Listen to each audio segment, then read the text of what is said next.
लाभार्थियों को पीएम किसान सम्मान निधि का पैसा मिलना बंद हो गया था क्योंकि उनके दस्तावेज पूरे नहीं थे। अब उनको एक बार फिर से मौका दिया गया है और सरकार की तरफ से ये एक पेशकश भी की गई है कि यदि ऐसे लाभार्थी जो सही मायने में इस योजना के लाभार्थी होने की योग्यता रखते हैं, लेकिन दस्तावेजों की अपूर्णता के कारण उनकी किस्त जो है वो 11वीं किस्त के बाद नहीं आ रही थी। इस तरह की शिकायतें बहुत लंबे समय से सरकार को पूरे देश से बड़े पैमाने पर किसानों की ओर से मिल रही थी कि वे इस योजना के लिए योग्य तो हैं, पात्र हैं, लेकिन थोड़े मोड़े दस्तावेजी जो अपूर्णताएं हैं उनके कारण उनको ये किस्त नहीं मिल रही है। तो सरकार ने अब ऐसे किसानों को, लघु एवं सीमांत किसानों को एक मौका और दिया है और कहा है कि अगर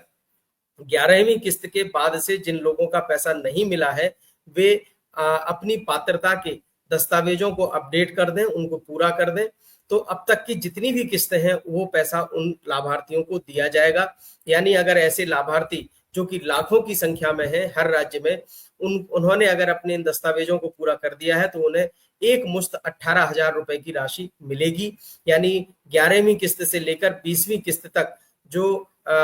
ये लगभग 9 किस्तें हो चुकी हैं, इन सभी का पैसा मिलाकर 18,000 रुपए एक मुश्त उन लाभार्थियों को मिल सकता है। दूसरा, अगर हम कल की गया की रैली में प्रधानमंत्री नरेंद्र मोदी के भाषण का विश्लेषण करें तो निश्चित रूप से इसमें जो मध्यम वर्ग के लोग हैं, पिछड़े लोग हैं या आर्थिक तरक्की में जो पीछे छूट गए हैं, ऐसे सभी तबकों को मुख्य धारा में लाने के लिए सरकार के द्वारा जो योजनाएं चलाई जा रही हैं उनका जिक्र किया गया है। हालांकि इसमें पीएम किसान सम्मान निधि का सीधे तौर पर कोई जिक्र नहीं है, लेकिन फिर भी अंदर खाने की जो बात है वो यही है कि सरकार को माकूल वक्त का इंतजार है इस बात की घोषणा करने के लिए कि पीएम किसान सम्मान निधि की जो राशि है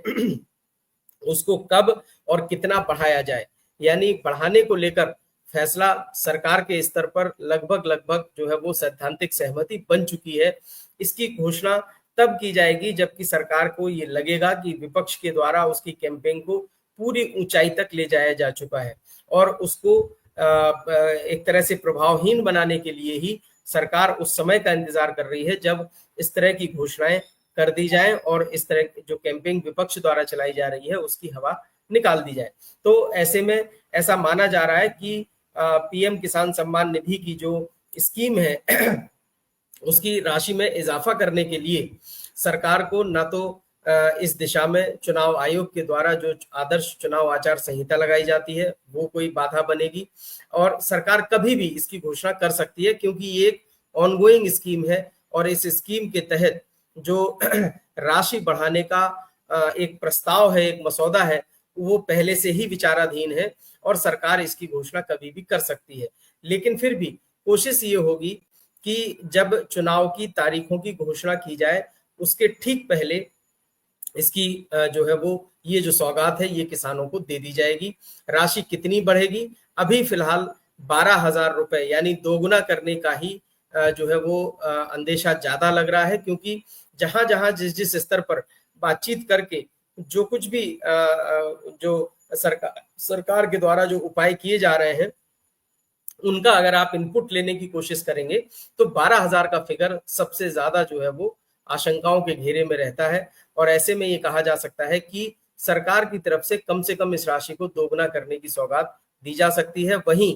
राज्य सरकारें भी अपने स्तर पर किसानों को इस राशि में यानी पीएम किसान सम्मान निधि की जो राशि है उसमें कुछ ना कुछ अंशदान देती हैं, जिसमें राजस्थान की सरकार है, मध्य प्रदेश है, छत्तीसगढ़ है। इस तरह की राज्य सरकारों ने अपनी तरफ से भी पीएम किसान सम्मान निधि की राशि में कुछ ना कुछ सहयोग करने का जो एक उपक्रम शुरू किया था, उसी कड़ी में बिहार की सरकार भी इस दिशा में अपने आप को सहभागी बना सकती है। इस बात की भी संभावना जताई जा रही है। यानी चुनाव से ठीक पहले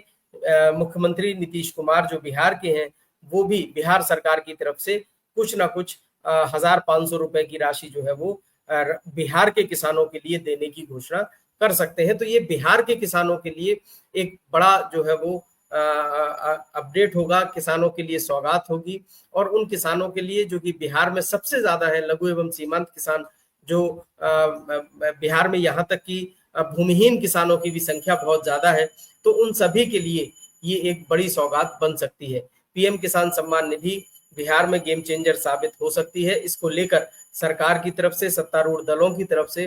पूरे के पूरे अगर हम देखें तो इसके सभी पहलुओं पर विचार करके और एक स्ट्रेटजी बनाई जा रही है, जिसको लेकर बिहार में सत्तारूढ़ गठबंधन जो है वो जाने के लिए तत्पर है। सभी सहयोगी गठबंधन के जो दल हैं उनमें भी इस दिशा में सहमति बन चुकी है और इसको लेकर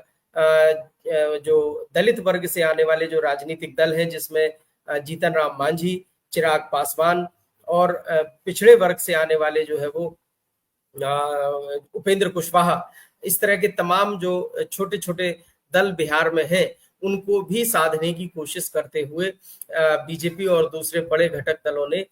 इनसे बातचीत कर ली है और ऐसा माना जा रहा है कि सभी सहयोगी दलों की सहमति से एक बड़ी घोषणा जल्द ही की जाएगी और ये खुद प्रधानमंत्री नरेंद्र मोदी की जो बिहार में अगली जनसभा या जो कोई अगला कार्यक्रम होगा उस दौरान किया जा सकता है। इसकी तैयारियां चल रही हैं, लेकिन आधिकारिक तौर पर अभी तक ऐसा कुछ घोषित नहीं किया गया है, क्योंकि अब पिछले एक साल में हमने देखा है कि किसी भी जो अंदेशा होता है, किसी भी तरह की जो आशंकाएं होती हैं, उनकी पुष्टि सरकार की तरफ से नहीं की जाती है, सीधे उसकी घोषणा कर दी जाती है। तो इस माहौल में हम कह सकते हैं कि बिहार में अगली जो रैली होगी या अगला जो बड़ा कार्यक्रम प्रधानमंत्री का निर्धारित होगा, उसमें कुछ ना कुछ बड़ी घोषणा करने की बात हो सकती है। साथ ही साथ चुनाव से